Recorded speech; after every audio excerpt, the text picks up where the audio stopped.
Hey everyone, John Lorden here. Happy Friday, May 4th, 2018. Welcome to your episode of BrainScratch. Today this is a real doozy of a case. I have to thank Slide Rules for doing a lot of research on this. Quite honestly, Slide Rules did so much research that I can't even include all the links in the description box below, but I'm going to have most of the important ones, of course, all the ones that I cover here, as well as a bunch in a more info section. So if you want to tear into today's case, there is plenty of information to look into. This is a case that took place over 21 years ago, and it boils down to a 13-year-old girl being murdered. And is this her being let down by foster parents? Is this her being let down by the criminal justice system? Or is there something else at play here? Is there some type of other culprit in the mix? Today we are talking about the case of Billie-Jo Jenkins. Buckle up, guys. This is a pretty deep dive here. Starting at walesonline.co.uk. Billie-Jo Jenkins was lying on the patio, facing away from the house with her legs straight out. The left side of her face was against the concrete, and there was blood, thick blood, all around it. The 13-year-old had been frenziedly beaten with a hooked metal pole. Essentially, it's being referred to as a tent spike. I haven't quite seen tent spikes like that before, so it must be for some older type of tent. It's about 18 inches long, sharp on one end, and then there's a round hook on the other end so that something could be looped through it and held to the ground. Her skull was crushed.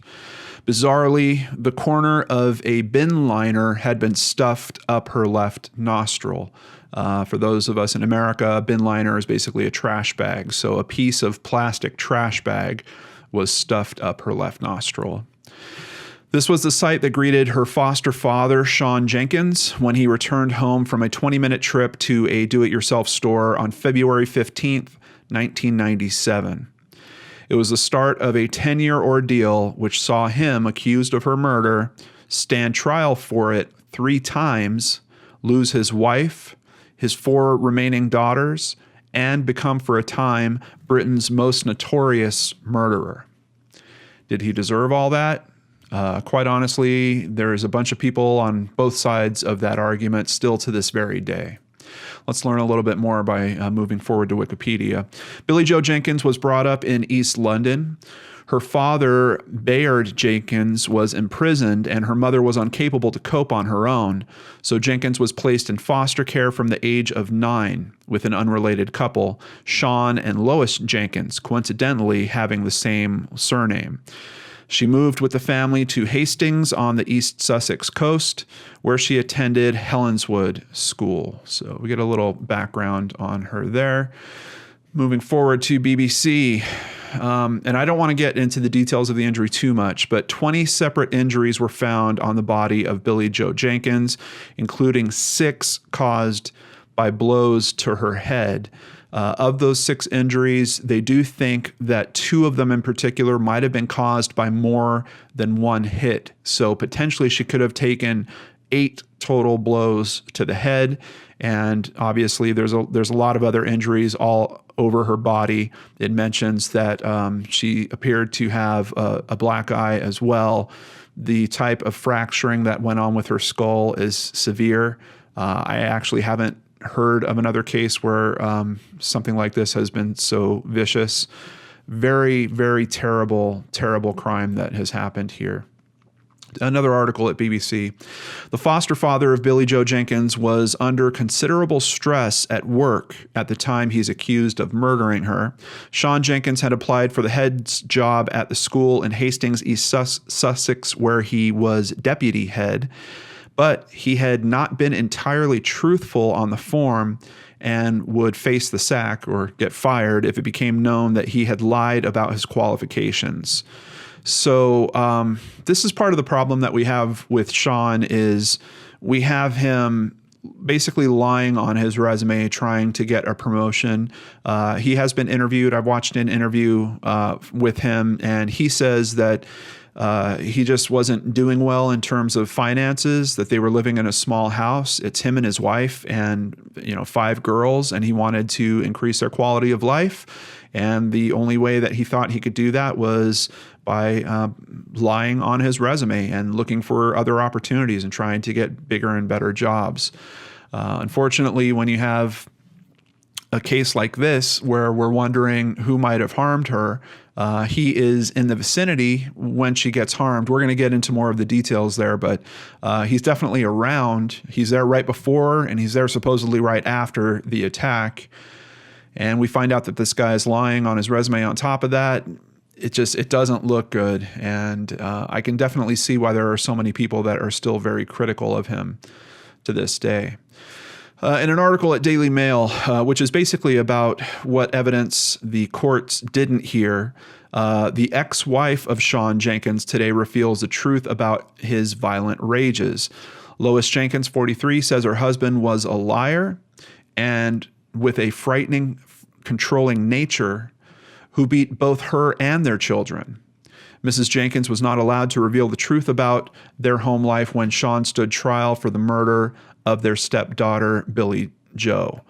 At her home in Tasmania, where she has built a new life with a new partner, a baby, and her natural daughters, Lois said last night, "Our lives changed forever the day that Billie died. I would love to say that it's all over now, but it doesn't feel that way. The court case may have come to an end, but for us, the uncertainty remains." It has been 9 years of trials and retrials. So basically what happens is he gets convicted. He gets given life in prison. He tries to file an appeal. That one doesn't quite go through. He files another appeal. That one does go through. That starts another trial. That trial basically concludes when the jury can't come to a decision. So then there is a third trial. And in the second and third trial, from what I understand, some of her testimony did get in there. Video came in the second trial. She actually went there specifically for the third trial to get some of this information in there. Recalling the day Billie-Jo was murdered, Lois says, "Shawn seemed strangely cold and distant. His eyes were as gray as slate with pinpoint pupils. He tried to hug me, but it was icy and without feeling. He offered no comfort. I felt let down and also faintly embarrassed. I wondered if our friends had noticed his detachment. I can recall with clarity the look in his eyes as he told the children, 'Billie's dead.' It had no trace of emotion." It was 4 days after the murder that Lois began to suspect her husband might be responsible. Quote, "I woke up in the middle of the night as he turned over in bed, and it dawned on me it could have been him. I lay there terrified, thinking it must be him, and if it wasn't him, at least it could have been him." After his conviction for murder, Lois divorced her husband. Well, what happened that day? We're going to jump forward to an article at thefreelibrary.com. This is information from the original trial. And this is coming from the prosecutor, so we have to keep that in mind.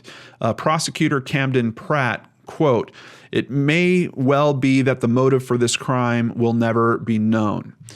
Jenkins and his wife Lois had fostered Billie-Jo for 4 years, and she became part of the family. They and the couple's 4 natural daughters, Annie, then 12, Lottie, 10, Esther, 9, and 7-year-old Maya had recently moved from London to Hastings, East Sussex, when Jenkins became deputy head of a boys' school. Jenkins had spent much of that day making frustrating journeys. He went shopping at a supermarket with 3 of their daughters, then phoned saying he had no money. Jenkins, 40, found his checkbook was empty and had to go back for another one. In the afternoon, a friend gave Lottie a lift to a clarinet lesson, but Jenkins had to pointlessly follow in his car because he did not know where to pick her up from. When he did pick her up about 3 p.m., he had to give another girl a lift home as well. Later, Mrs. Jenkins took Esther and Maya for a walk on the beach, and Jenkins was left with the other girls, including Billie-Jo, who was painting the doors. Now, why was she painting the doors? We're going to get a little more detail, but essentially her and one of her sisters wanted to make some more money, so they asked their father for chores that they could do, and this is the one that Billie-Jo was handling, painting the back patio doors. But was there a reason for them to be painting them? Over at Scotsman.com, Billie-Jo was to paint the patio doors and Annie to wash the car, and then they would switch. The doors needed painting because an intruder had tried to break in. In fact, Billie-Jo herself had noticed a man watching the house, and the family had reported incidents involving a prowler and silent phone calls to the police. Now, interestingly, I've seen other information that says the family actually did not report anything about this to the police, but they did talk to friends about the fact that it seemed like someone was watching the house, and Billie-Jo was basically painting the back doors because someone had tried to enter the house through them and damaged them. When Shawn went to pick up Charlotte, he took Annie, but Billie-Jo remained painting. Talk about a brain scratch. I have no idea if this information is accurate, that they thought that someone was watching their house. They thought that someone tried to break in the back door. I've seen other information that they were adding locks to their windows. They were adding security lights around their home, and that they were ready to move basically because they were tired of dealing with all this. Also that their car had been vandalized. You have all that going on, and you leave a 13-year-old girl alone outside of the house with the door open basically because she's painting it. I don't understand the logic there. And I really struggle with that throughout this whole thing, but especially now after looking at all this, to hear that there was all this stuff going on, but for some reason her foster dad thought that it was a good decision to leave her at home alone. It boggles my mind. It really works against me believing that he was either being honest about the fact that he's not involved, because if it was an intruder that did this, how many more warnings would they need that this place wasn't safe? And if that was the case, why would you leave her there? I'm completely baffled by it. And here is a picture of Shawn Jenkins, so you know what he looks like. I'll also include links to an interview with him in the description box below. Another part of the story, well, a few aspects of the story that are hard to understand. The path that he took for driving to the DIY store, he actually wound up going around a park and kind of going the long way to go to the DIY store, which he explains saying that he just would not be able to do a 3-point turn because of the amount of traffic that was going on his street. So he would just loop around the park. But what's actually stranger than that is he looped around the park twice.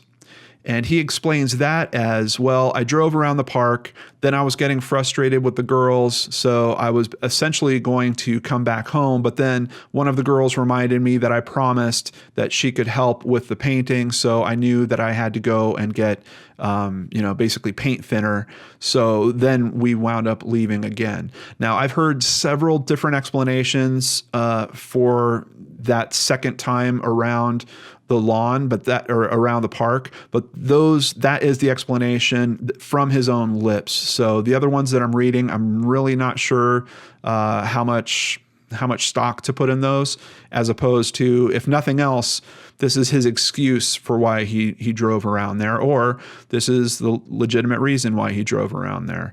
I've seen some other things saying that he went back to get his money. That doesn't really make sense, because once he gets to the hardware store, he doesn't actually buy anything. So I don't believe that he ran back in for money. I believe that he just drove around, and either he was buying time because he didn't want to be at the crime scene of the crime that he just committed, or it's like he says, that he was kind of arguing with his daughters about them helping or not, and decided, changed his mind and went back around again. Outside of that, one of the things in particular that really stuck him during his initial trial was blood that was found on his clothing, a very fine mist, not exactly blood splatter like we typically hear about in cases where, you can kind of tell that a weapon was being swung around, and, there's very strong indications of the type of swing and everything like that. They're saying that this was basically microscopic, that there was over 150 microscopic droplets of blood on his clothing. From what I understand, only seemed to be on the front of him, jacket, pants, and I think on a little bit on his shirt as well. So in court, this really came down to kind of experts bumping head to head, and especially during the retrials, I think that's essentially what kind of gummed up the jury from being able to make a decision. Was you had experts on both sides of the fence, some that said, look, this missed can only happen if he was there when she was being struck. And then other experts saying, no, this mist could have happened if there was some air that was escaping from her and, some blood kind of came out there. Now, it's a big question of, was she alive or not when they got back? I believe that the expert presumption is no, she was not alive, but that still doesn't mean that he couldn't have moved her in some way that expelled air from her and might have sprayed some of this microscopic particulate blood. Pretty interesting. That's almost, you could probably just do an episode just trying to talk about the angle of the blood analysis in here. And like I said, I think that that's partly, if not primarily, responsible for why this whole thing got overturned once you had experts kind of dueling on, were her lungs at a state where she could exhale? Was she even alive to exhale? There's a lot of different aspects to that. But if Shawn isn't the one to have done this, are there other suspects to discuss? Yes, there are. First of all, of course, we've talked about this potential stalker or someone that attempted to break into the house at one point. I would certainly consider them a potential suspect. But outside of that, Shawn says that he actually saw the person over at Wales Online. Mr. Jenkins now claims Billie-Jo's murderer was still in the family home when he returned, and that the man spoke to the distraught father calmly and concisely before vanishing. Mr. Jenkins says this man hid in the family's dining room before he could emerge into the hallway, present himself to Mr. Jenkins, then walk out. Quote, I have stood face to face with him. I have spoken with him. I know what he looks like, and I remember his mannerisms, he says. He wore a dark navy or possibly dark olive overcoat and was smartly dressed. I could see he was wearing a tie. He had highly polished shoes. It was this fact that reassured me he was a police officer. This man was standing in the hall. I turned around and looked at him. He said, she's going to be okay. He then left me staring at the door to the dining room. I honestly believe this man is responsible for my daughter's murder.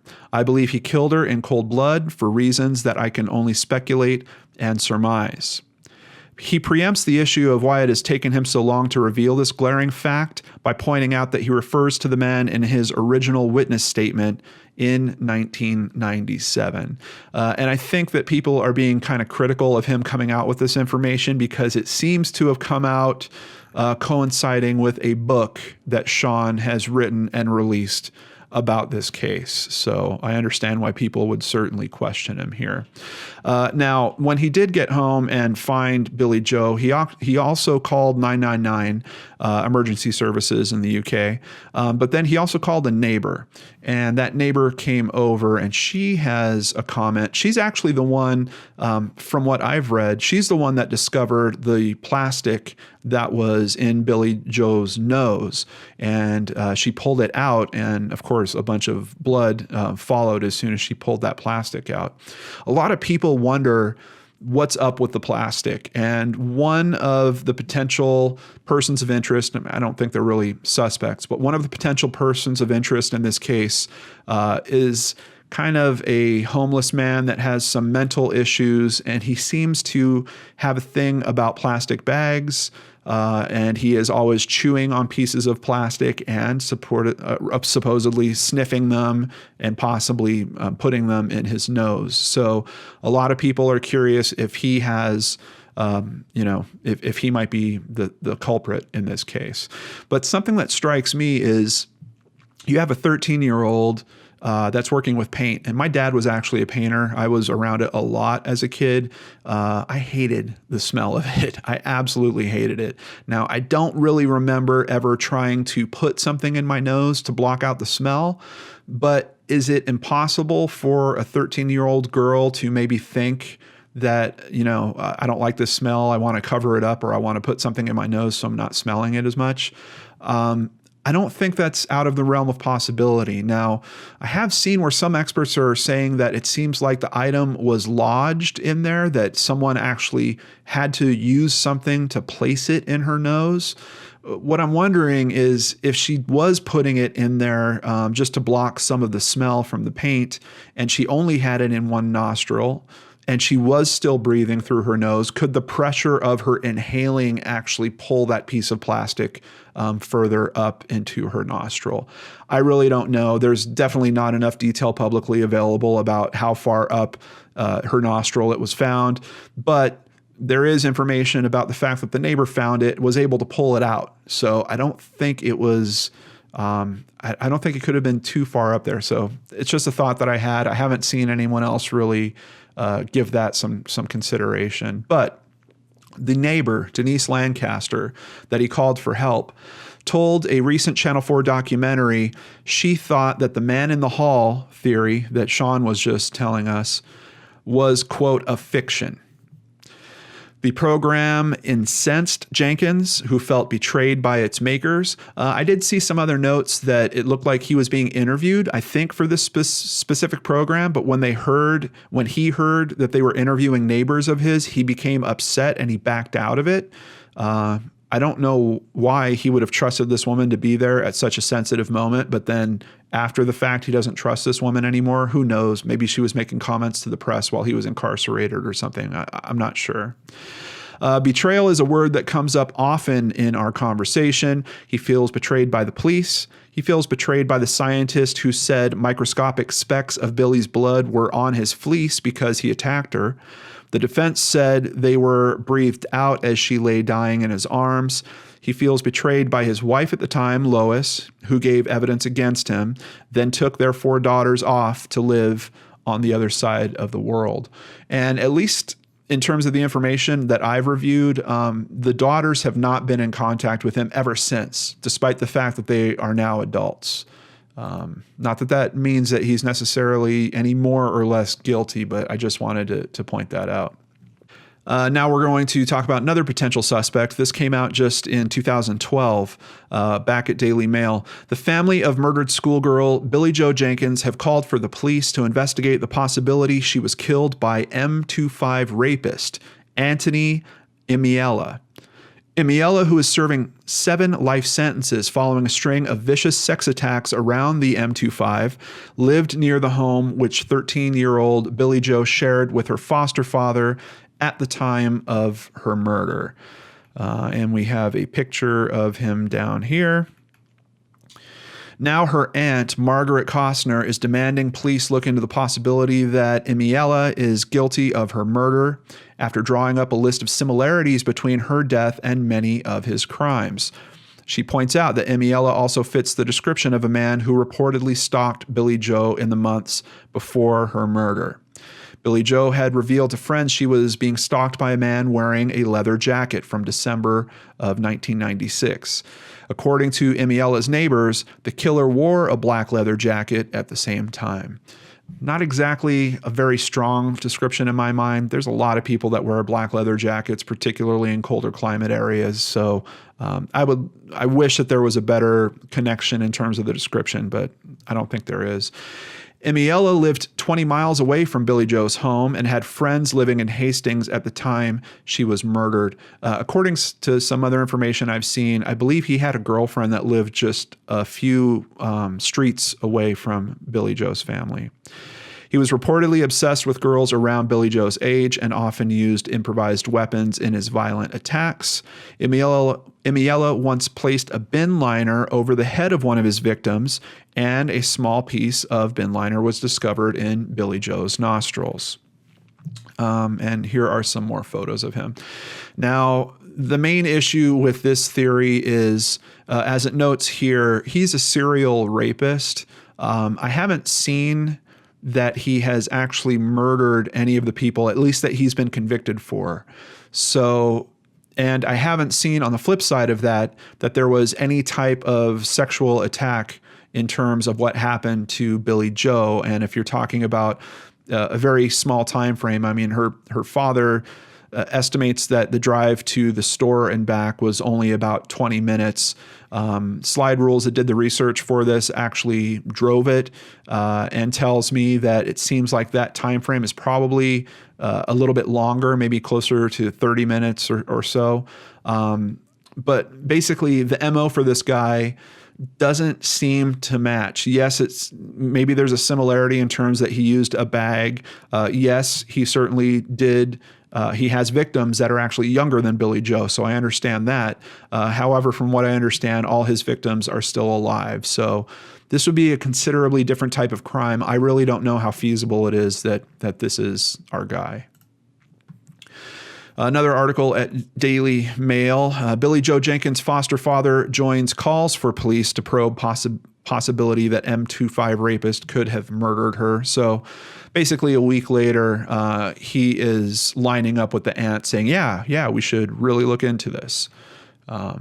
Is this just him trying to throw smoke and diversion away from people considering him? I don't know. I leave that up to you. August 2010, we get an update on Jenkins and his new life, including his new wife, Tina. This is a woman that I believe started a relationship with him by writing to him while he was in prison. Apparently, he had several women that he was communicating with in that way. According to her, Shawn is not into money. She was referring to Jenkins' unsuccessful claim for up to £500,000 for damages for the time he spent in prison. Last week, the Ministry of Justice confirmed it had rejected his request, pointing out that applicants for miscarriage of justice compensation must show they are clearly innocent if they are to receive money. And here we have a photo of Shawn and his wife, Tina. The dark cloud of suspicion that fell on Jenkins after Billie-Jo's murder lingers. Certainly does. I've looked at a few different conversation threads on this, and people are pretty split on it, but I have to say it probably leans towards Shawn being guilty. I can tell you personally, I'm really struggling. I don't know which way to go with it. I think I'm just as split as I'm seeing with all the conversation out there. Having once been vilified for the murder of Billie-Jo, life has not been easy for Jenkins and his second wife. He has veered between seeking publicity by writing a book setting out his version of events and lashing out at the media. He is also pursuing a degree in criminology, which I find kind of interesting. I'm sure he has it by now because this article mentions that he's getting pretty close to finishing his school. His release has not helped heal his relationship with his daughters, Annie, Lottie, Esther, and Maya. They are all now adults. They are still in contact with friends in Hastings, but have never contacted their father. And one of the more recent updates just in February of last year, on the 20th anniversary, February 15th, 2017, the mother of murdered schoolgirl Billie-Jo Jenkins has called for police to reopen the case on the 20th anniversary of her death. A Sussex police spokesman said the case remained unresolved and any new information that might lead to new lines of inquiry would be assessed and investigated if necessary. He added, there has been no new information since the end of the second trial 10 years ago, and there is no current work on the case. A little bit of a heartbreaker, but if anything, I think we can understand from the way this is phrased that at least from the Sussex police perspective, I think they believe that they had the right guy. And the fact that he got out of prison doesn't seem to have changed their mind in terms of this case. Now, what's kind of heartbreaking about that is if they're not currently working on the case, then how are you going to, I don't even know if you can legally retry him. But if there is someone else that's in consideration here, how are you ever going to figure that out? How are you ever going to prosecute that person or bring justice back to this family? it doesn't seem in the cards. I mean, at this point, it seems like they will be waiting for information to come their way, and then if it's compelling enough, they'll act. Now, we do get a potential hit on another person of interest. Police chiefs are to question a former prisoner who allegedly confessed to the murder of Billie-Jo Jenkins to an inmate. The convicted burglar claimed that he was on the 13-year-old street in Hastings on the day of the murder, looking for houses to break into. I've only seen this and one other article that referenced this person. I haven't seen any follow-up from that. Essentially, you have someone that I don't know if it was a bunkmate or someone that this guy was just talking to in prison. But that's the person that came forward and said, hey, this guy admitted to killing Billie-Jo. What I find interesting about this is part of the problem with this case is really understanding the motive, particularly even with Shawn, but outside of Shawn. And yes, we did talk about he's known as Mr. B, the guy that is into the plastic bags. If you're suffering from some type of severe mental disorder, you might not really have a motive that makes sense to a lot of other people. So, should he be reviewed? Certainly. But here, we know that the family was concerned about someone casing their house. It seems like someone had actually tried to break into the house previously. Did they see Shawn leave with the girls and think that the house was empty or that no one was in the house and that was a good time to burglarize it, go to the back to find their way in and bump into this little girl that's painting the door that sees that there's a man standing in her backyard, and then he has to do something to silence her, picks up this tent spike, which was already in the backyard, and uses that to silence her. I think it's a feasible theory, but I really haven't seen anything else come out of this particular line. Here is a clip of the interview with Shawn, and in particular, after this interview was conducted, I think two of the daughters reached out to this production, and the interviewer, who did a really good job with this interview, by the way, specifically asked him about allegations that he might have been abusive towards his wife and towards his children. The girls reached back out and said the comments our father made where he denied using corporal punishment against us are not true. He basically denied that he did anything like that. And the girls, who haven't been in contact with him all these years, are saying, look, he's actually lying about this. His twist on what had happened with his ex-wife and the girls is basically that they were somehow manipulated by police, that police needed him to be this bad guy so that they could get this conviction to stick. So they just kind of indoctrinated the information into the wife and the daughters. They must have done a heck of a job, because over 20 years later, these girls aren't speaking to their father. I think it's certainly possible. I don't know how reasonable it is. I also wanted to say my personal feeling, I don't like to try to do human lie detection. It's faulty, but I know that when you're looking into a case like this, it's really, really hard to avoid. This interview in particular does not serve Shawn very well. I think that's the best way I'll put it. I was left feeling like a lot of what he was saying was excuses, that he was spending a lot of time not manipulating, but trying to line up with the views of the interviewer and then trying to throw in, see, doesn't that make sense? Sometimes we just do weird things and we don't know about it. One of the other strange things that came out in all this is after he did call for emergency services and the police showed up, he went and sat in his car, which when he's asked about it, he's like, I was just in shock. I wasn't thinking. Apparently he had to put the top up to the car, so he went and sat in it. Now, that became a real point of contention, because if he didn't do that and police had analyzed the scene, they might have been able to tell if blood had transferred into the car. But because when they showed up, they actually saw him go and get into the car, of course, at that point, with whatever blood was on him, he would have transferred it into the car. If they didn't have that happen, then they might have been able to prove that, hey, we found blood in this car. We know that he wasn't in the car after that, so he must have had the blood on him before he left for this shopping trip. And even according to police, they've really tried to analyze this timeline. They've interviewed the daughters. Admittedly, these daughters are very young, and it seems like their recollection has kind of changed in all this. But police even say that they're looking at something like a 2 to 3 minute window where he might have been able or possibly did do this.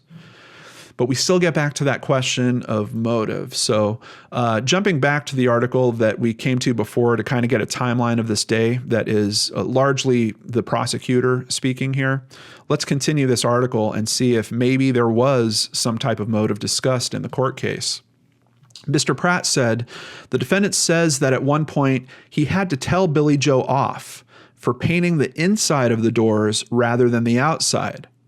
Perhaps another frustration that she wasn't doing what he wanted.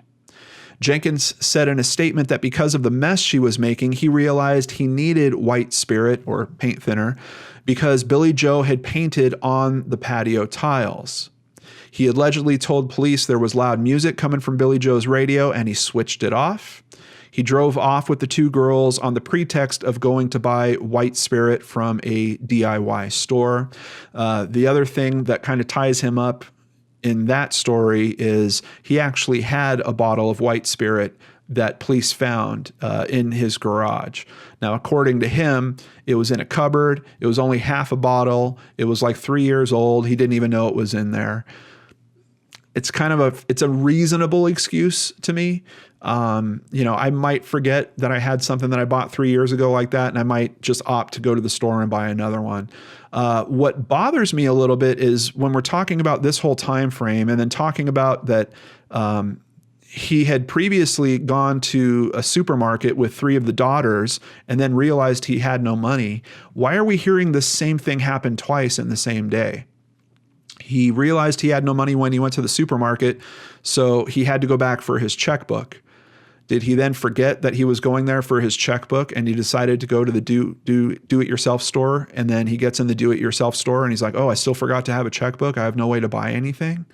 And by the way, this is 1997. Do we not have ATM or credit cards at this point? I don't know. And admittedly, we're looking at the prosecutor's point of view here, and I think he's putting together a pretty compelling argument. There's just something that's wrong in the way that this day is being relayed, where I'm hearing things that sound like pieces of truth, but it sounds like they might be being taken and kind of clubbed together to cover his activity particularly around leaving Billie-Jo at the home alone, doing this weird drive to go somewhere where he was supposed to buy something that he doesn't wind up buying, and then he comes home. It just, there's something wrong with the logic here for me. When they arrived home, Billie-Jo had been dead for no more than 15 minutes, so the scene that was to meet them was horrific. The defendant says that Lottie went straight into the dining room and immediately shouted "Dad" and something about Billie-Jo.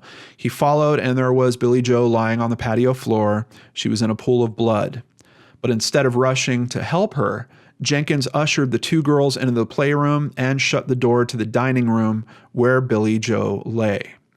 Jenkins rang for an ambulance, but when the 999 operator asked how long Billie-Jo had been injured, he said it could have been between 30 and 45 minutes. Mr. Pratt said that was a great exaggeration. The longer the time he could give, the easier it would be to suggest that a complete stranger, for no reason at all, had walked in off the street, perpetrated a murder with no motive, having arrived without a murder weapon, and left without stealing anything or doing anything not seen by anyone.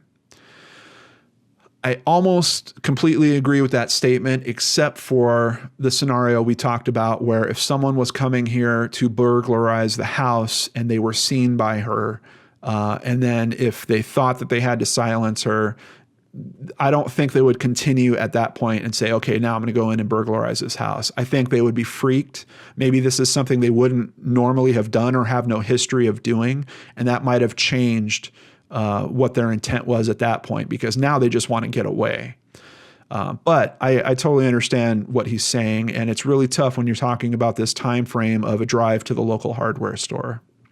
When the ambulance arrived, Jenkins did the curious thing of going outside and sitting in his car, which I've already talked to you guys about and is certainly tough to understand. Now, something that might have changed the outcome of the last trial that I think is pretty significant, definitely worth sharing with you guys, we're going to learn about here at the Mirror. The prosecution wanted to bring evidence that specks of Billie-Jo's blood found on his clothes contained fragments of her bone, but the judge refused to allow it. He said that the defense were told of the evidence too late. Now, I think that would be a game changer, because where the excuse that she might have exhaled and some blood might have come out of that, or he might have bent her body in a way where some air escaped and some blood might have come out from that, I don't know that bone fragment would be included in that. I'm not positive it wouldn't be, in particular when you talk about the type of trauma that her skull sustained. So I think you would still get back to this point of having experts on both sides, but I would have been very curious to hear what the experts had said about the likelihood of bone fragment being in that blood that was found on him. Billie-Jo's aunt, Maggie Castner, said last night, "We are furious that this key evidence wasn't heard. The jury didn't hear the full case. We had faith in British justice until then. There is no excuse. The judge said the defense didn't hear about it in time. Well, if that was the case, then why the heck didn't he halt the trial and give them time to look at it?" And I kind of agree. The judge made a comment specifically about the time, saying that he knew how sensitive this topic was and he didn't want to delay the trial. I personally think that that was a bad choice, especially when you're talking about evidence like this. The judge might have been afraid of what I was saying, where you're going to basically get down to a lot more expert testimony and kind of having to decide between the two experts. Also, I think it's in this article noted, Maggie Castner, Billie-Jo's aunt, actually wound up punching Shawn outside of the courthouse. I don't know. I would have really liked to see that evidence be included and see what that could have done for things, but unfortunately we won't. In terms of a civil suit, I know the family did mention, particularly when he was released, that they would seek further damages potentially with a civil suit, but there is a technical hiccup they run into with that. The teenager's relatives want a civil case to establish liability, but a 6-year limit on bringing proceedings is preventing that. They were looking to make some change to the law. I haven't seen updates, so I'm not sure if they were actually able to do that. I did also want to call out a very good Reddit thread on this case with really good conversation back and forth. Once again, people thinking and talking about both sides of this, in particular with Shawn being involved or not. But this is one of the better Reddit threads that I've seen on any of the cases that I've covered here. So, of course, I will include that in the description box below as well. And here's where I turn it over to you, Brain Scratchers. What is going on with this case? Do you think it's Shawn? Do you think it's Mr. B? Do you think it's a serial rapist? Do you think it's a burglar that just bumped into her? Is there something else at play here? There is so much media around this case. I am sure that there are other avenues that we didn't cover here. So if you have something you would like to discuss, let's talk about it in the comments below. If you could include sources, I would always appreciate that you do that for myself and the rest of us so we can learn more about the information that you're sharing with us too. Thank you so much for spending some time with me here on BrainScratch today. Quick heads up, I don't think there's going to be a video on Monday. I am off to CrimeCon this week, or this weekend, and I don't think I'm going to have time to get you a Monday video, but essentially Johnny Vlogs will slide to Tuesday, where I will be sharing some of my CrimeCon experience with you guys, and then from Wednesday on, we'll be back to the regular schedule. So take care, everyone. I'll see you next week, and if you're coming to Nashville, I'll see you at CrimeCon.